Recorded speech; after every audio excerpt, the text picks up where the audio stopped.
Every 10 years, the U.S. conducts a census. From the census data, the Indiana state legislature balances their voting districts to reflect population shifts. This process is called redistricting.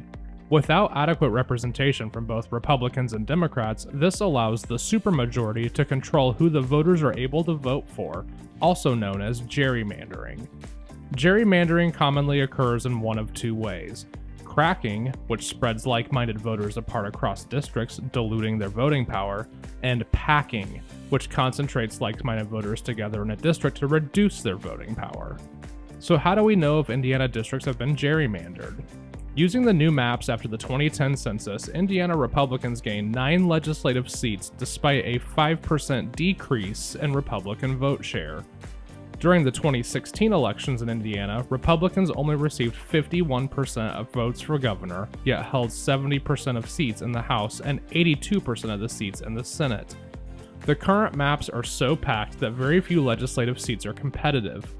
A margin of victory of less than 10% indicates a competitive race, and as of last year, neither party was even remotely close to that. District packing allows many candidates to run unopposed entirely.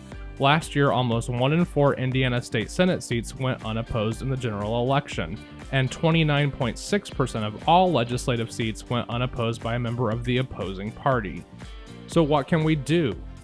2020 is a census year, and redistricting will occur again in 2021.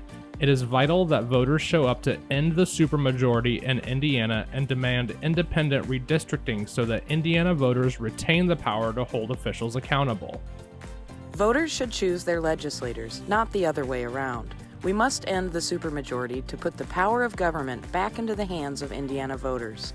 Remember, voters make the future. Encourage everyone you know to vote and demand independent redistricting reform in 2020.